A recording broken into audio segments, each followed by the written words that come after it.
Hello, Dr. Della Parker here with Dr. Marlena Kurtz. We're from Stellar Health and Wellness in Clackamas, and we're going to talk to you today about, vegetarian versus paleo diet, why we think it's actually a really good idea to get meat in your diet.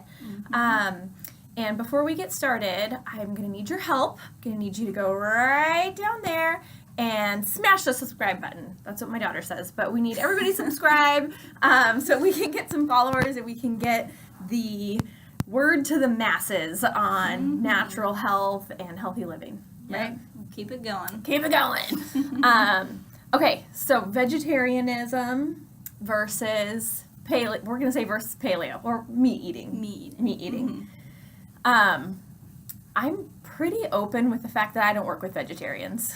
I think that there's something flawed in your brain, and you can love me or hate me for that, but that's how I feel, and I'm going to own it. Some people like Marlena are probably a little bit nicer and not quite so blunt about that, but when they're comparing vegetarian diets in studies to meat-eating diets, they're comparing not a paleo diet, right? And we'll talk about what that means. Have you read or listened to any good podcasts on this topic? Because I have a really good one. I know. I should have written it down. It's what number it was, but it's Joe Rogan. He has on like Dom D'Agostino and Chris Kresser, I think, and they're kind of like battling the topic. I might be totally butchering that, but that's close at least. Yeah, like battling research on vegetarianism versus meat eating. Before I go into this blab on what that podcast taught me, anything that you have like feelings on the topic? Definitely. Obviously, I'm a supporter of eating meat too. I definitely try to work with people on kind of pushing them that way if they're not quite there. But we'll talk about some more reasons for why that is, and how it's important, and kind of what to really look for to make sure you're getting the good healthy meat that your body wants. When a patient comes in and they say they're vegetarian or vegan, I guess my first question is why? Yeah, definitely. And so to me, coming from somebody who has been allergic to animals her whole life and doesn't care about the health of animals, when they're like, oh, but the poor treatment of the animals, I'm like, bitch, we're the king of the jungle. Like, we eat the animals to keep us alive. Like, why are you sacrificing your own body for this cow that you don't even know? Like, I don't really get it. We've always eaten animals. I get, like, oh, I love my cat and my dog. Like, I don't get it, but I get it. But when you're, like, sacrificing your own health, like, really makes no sense to me. It doesn't seem worth it. Well, it seems like, let's just go back to, like I said, like, what am I trying to think of? Like, the fittest will survive, survival of the fittest. Yeah, the food chain. It's always been like that. Right. Yeah. Like, I just don't get why you're trying to disrupt, like, nature and you're sacrificing your own health. To me, that's like, well, you're not in the right state of mind, so I would like you to go see a therapist and work out your issues before you come in here to get health care from me. That's just my opinion. Right. If you're clearly unhealthy because of that choice, there's a problem. Yeah. Because often you might be vegetarian or vegan, you walk in the office and we can see it in your face. Yeah. Without even asking, we can tell you don't eat meat, or you don't eat enough meat, or you're not absorbing your nutrients. You're like totally iron deficient, and your face is gray, and you're like, if we can tell right off the bat that there's a problem, I mean, it's sometimes a problem. I'll say, like, well, if you're willing to eat eggs, like, maybe we can talk. Right. But I just, seriously, when, when vegans are like, oh, I don't even eat honey because it's an animal product, I'm like, the freaking bees! You gotta be joking me. Like, I do not understand. I'm probably gonna get hate mail, but that is just, I don't get it. Yeah. So when they're talking about a vegetarian, all the studies are like, oh, red meat is bad, it causes heart disease. I want to make sure everybody understands that they're comparing vegetarian diet, which is usually like a health-conscious group of people. I'm going to say not all of which eat actual vegetables. A lot of times they're carbitarians, which is like the grossest way to eat ever. But normal, well, not even normal vegetarians, a true good vegetarian should actually eat vegetables. Yes. But they're comparing that group of people to people who eat meat in their diet. So that's people who eat McDonald's and Taco Bell and Any a meat. gallon of soda and like everything that the 300-pound standard American diet eater eats, which is like, how can you... Not a picture of health at all. Yeah, and so of course it's going to look like meat-eating people eat like crap and it's causing heart disease. Well, maybe it's like the Snickers bar that you ate with a Doritos and a 2-liter of Pepsi. Like, maybe that was the problem and it wasn't the steak that you ate for dinner. Right. Yeah, exactly. So I think people don't realize like what's being compared. And in that podcast that I mentioned, Chris Kresser pointed out that there are literally 0 studies that compare a healthy, like basically a paleo diet, and we'll get into it, is like a vegetarian diet with meat. And so like if you're comparing a really healthy vegetable eating meat diet to vegetarianism, I don't think there's going to be any question on what comes out on top. Yeah. But there's literally 0 studies that represent that. So, yep, exactly. Because when you're eating vegetarian, you're going to be deficient in some nutrients because you don't get them in your diet. So do you want to talk about a couple of those nutrients that they're going to be missing? Yeah, so some of the things that are really sort of high in meat that are really difficult to find anywhere else are iron. That's one that's pretty widely known. And they say iron, it's available in a couple other, I don't know, I usually Google this, but a few other foods. But the heme iron, right? Like that's like absorbed. there's some iron in spinach and some other vegetables and things like that. So, I mean, yeah, and it's definitely not comparable. You know, the amount in spinach is not going to be anywhere near the amount in meat, or you'll have to eat so much spinach. It's ridiculous. Right, and the like ability of it to get absorbed into your system because of the type of iron that it is. So when it's in meat, it's in its heme form, which heme is, it's part of our blood, right? We need heme iron because it's in its special shape that holds onto oxygen and carries it around our body. So if you're eating meat, you're eating the iron in that form already because that's how the animal was using it, and then you can absorb it and start using it the same way. Right. So you're going to be deficient in iron. So iron deficiency looks like, I'm going to say, well, fatigue is the biggest one. Feeling kind of pale. People get like muscle aches when they're low in iron, like brain fog. Just feeling unwell. Yeah, it's not a good sign. And it starts to affect, you know, your immune system and other areas as well. Right. So iron's a big one. But also in meat, B12 is a big vitamin that's hard to find anywhere else. So most people that are vegetarian or vegan for a long time will end up deficient in B12. And then they're like, okay, well, I'll supplement. Like, yeah, you can do that, but, I mean, you have to take a lot of it usually. The other thing, and that we don't have on our list to talk about, but I'm going to throw in there, is stomach acid.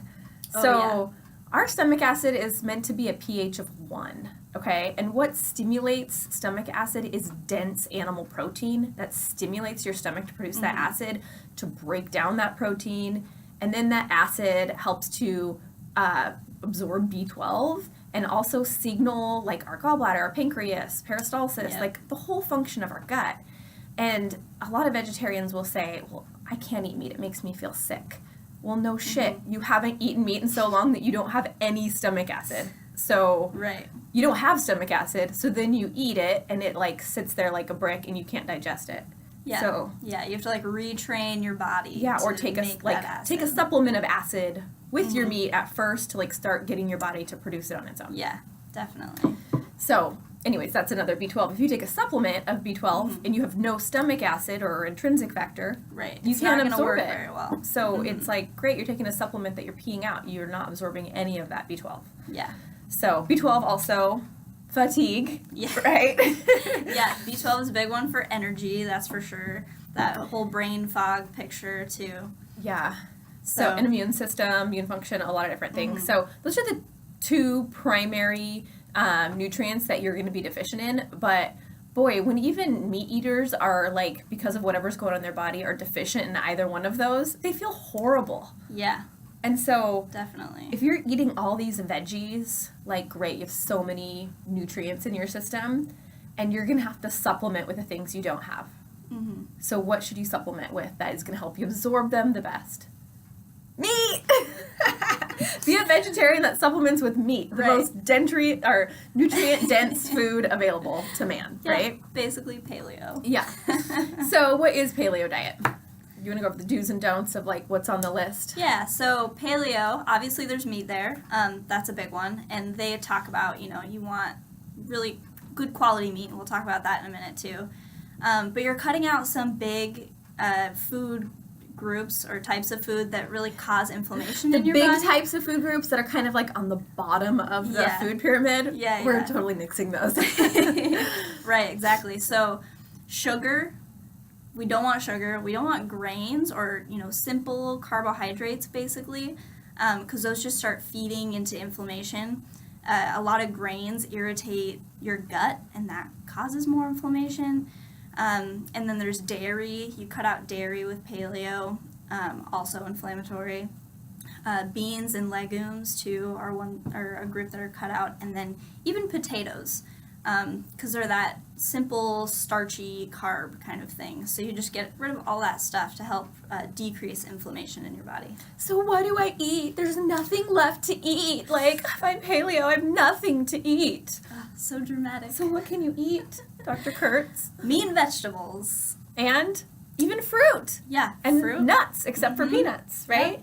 All sorts of good fats. Yeah. You want to have those in your diet. So meat and seafood, you've got steak and lobster and shrimp and eggs and turkey and chicken and lamb, and you've got broccoli and cauliflower and spinach and green beans, and you got apples and like whatever. Yeah. You've got so many foods to eat, and it's real freaking food. It's not nasty processed food from a box that is going to be... Which is the main point, is to eat real food.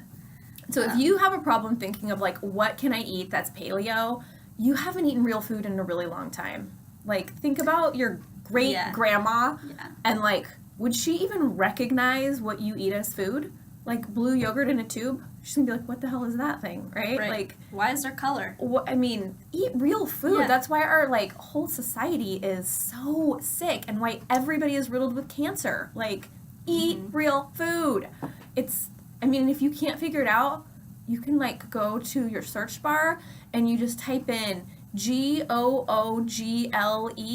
and then it brings you another search bar, and you can just type in paleo, and you'll have like a plethora of options for food. Yes. Plus, like, so many. Yeah, there's so many, paleo recipes for all different kinds of things. There's no excuse, that you can't do it, or you can't find things to make. No, it's everywhere. I don't want to come off like a jerk, because like, there's definitely things that I eat that aren't paleo here and there, but with my patients, I really want them to understand a paleo way of eating, so that 80% of the time, that's the way you eat in your diet. And then sure, like, you're going to have a cupcake at a birthday party, or you're going to have a piece of pizza because you're on the go, or whatever, and that's fine, and your body can tolerate it, because 80% of the time, you eat really healthy. So, teach your kids how to eat real food too, because Top Ramen and mac and cheese, like, you're just depleting them of nutrients, and they can't even like have their brain function properly and grow properly. Yeah. It's like, that's what is happening to every generation. Like, I was raised that way, and my brain is like half functioning, so imagine if I grew up on paleo. Right, yeah, totally. Those are just getting those nutrients in. Yeah. Super important. Did you ate pretty good growing up? Your mom was like legit. Yeah. She was a mom, so there were definitely times where we stopped for breakfast at McDonald's on the way to school or whatever. Yeah. But yeah, I had pretty good food growing up. Yeah, and I think I try to do that with my kids. My friends joke like, oh God, I don't want you to come over and see what I feed my kids or whatnot. And I'm like, whatever, in a pinch, I give my kid Top Ramen once in a while too, because it's like, I always try to think like, well, I survived, so they can have Top Ramen once a freaking 6 months and they will be just fine. Yeah. But it's like limiting the fast food and limiting all those things that come out of a box, and really teaching them like, actually, you do need to eat vegetables and meat and eggs or whatever. Yep. So, and I think the biggest part is so many kids eat sugar all day long. And like, I look at like, I guess I always say, I'm not judging you. Well, I'm kind of judging you. Like, when I go to the school to lunch with one of my kids, and I just kind of take a gander at, like, what the other kids have in their lunchbox. Oh, my God, yesterday, this kid, he literally had a juice box and a croissant, like a giant croissant with no meat in it at all. It was just like a giant hunk of bread. Okay. And then fruit snacks and I think like some applesauce or something. And I was like, wow. Oh my God. And knowing who this kid is and his behavior issues in the class, I'm like, oh, yeah. Well, no wonder. His brain is like, his blood sugar is freaking going crazy. Yeah. He's probably nutrient starved and he can't even function properly. I'm like, man, I wish I could like intervene and be like, okay, your kid doesn't have to be a little punk all the time. Let me show you how you can change this. Yeah, it's crazy. But anyways, yeah, so we talked about why paleo a little bit. Mm-hmm. Inflammation, you want to decrease inflammation because inflammation causes all chronic disease. Yep. And all chronic disease will probably kill you. So if you want to live a long time, then you want to decrease inflammation. Yes. So that's the ultimate goal. That's the ultimate goal. So let's talk about meat quality. Yeah, so if you're gonna, eat meat and justify eating meat, there are things that you want to look for. So, and some studies, there's definitely studies out there showing that there's a big difference between conventionally raised meat, it's just regular meat you find at the grocery store, and then the meat that you find that says grass-fed, free range, or that kind of thing. And it's actually, you can see it measured in studies. There's a difference in the sort of nutrient content in the meat. Mm-hmm. Because if you think about it, the animals are being treated very differently. Conventionally raised cows are kept, in tight quarters, and they don't have much room to move. They're probably not happy cows, right? Happy chickens. But then that also means that farmers have to use antibiotics on those cows because they're in tight quarters with all the other cows, and they're spreading disease around between each other, all their poop building up in the corner. So, and they also have to use like growth hormone because they're not actually roaming around. Yeah, getting grazing, exercise, right? They just try to plump them up with hormones and things like that. Oh, antibiotics are even used to plump up animals, which is like, what? I didn't know Yeah, that. yeah, it does. It grows their tissues more. Anyway, but when you get antibiotics in animals, some of the residues stay in their tissues just like they would in us, right? It takes a lot of time to process that out. And then we eat it, and that can affect our own gut health, which we do not want. Plus, the animals get the antibiotic-resistant infections just like we would, and it's just, you don't want to eat a sick animal. So yeah, they also use hormones, which, residual effects from hormones in our meat, we're not really quite sure how that affects us, but there could definitely be something there too that would not be good. We have enough trouble maintaining our own hormones Right. at healthy levels. But the other thing is grass-fed, ranging cows, their meat has much higher omega-3 fats. And you may have heard of omega-3 fats in the past as sort of the healthy fats. They're more anti-inflammatory, whereas their counterpart, omega-6 fats, are more pro-inflammatory. So we don't want omega-6, we want more omega-3. And the grass-fed animals, free range, all that, they have the more omega-3 anti-inflammatory fats. So those are going to be the most healthy for you. So, but that costs so much money, right? Like organic, free-range meat, it costs a lot more money. That's the biggest pushback I get. True. So we might have a little bit differing opinions, but I learned from a mentor of mine a long time ago, and so is it better to eat the crappy cheap meat or be a vegetarian? That's the question.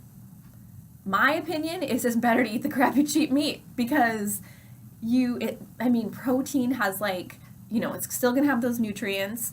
Mm-hmm. It still has that ability to stabilize blood sugar better than any other food that we have. Mm-hmm. And I think if you have a healthy liver, you can process those things out. And I just think you're better off eating that kind of meat than none at all. But that's a huge debate, right? Right, and there are different views on that, definitely, right? Like, I've heard some other, big doctors talking about, no, if it's not clean meat, right? Like healthy animals, don't even touch it. Like, it's don't not bother. Worth it. It's gonna hurt your health more than anything else. But it's hard to say. There's definitely something to say for getting that complete protein that your body needs. Yeah. But of and course, I think at that point, we're going to get hormones and things like in our water that we, like if you drink tap water, you know, like in the air we breathe, like we're kind of just exposed to shit everywhere. Right. And we got to do the best we can on this planet. Mm-hmm. And so I tell people, like, if you can't afford to eat organic meat all the time, then, I mean, at least you're eating meat. But yeah, and that's my opinion. But you definitely want to be checking in with things like your liver and Totally. kidneys and making sure that they are actually functioning well to process that stuff out. Totally. So you stay healthy, which is where we come in because we can check that out for you. That's why we love using nutrition response testing, so we can see how your organs are doing. Just to make sure you're being supported all the way around. Yeah. So that's kind of all the information that we've got on paleo versus vegetarian, quality of meat, all that kind of stuff. If you have any questions, we'd love to answer them. Go ahead and put them in the comments, and we'll try to get back to you. And again, smash that subscribe button and like our video and share with your friends. We'll see you next time. Thanks.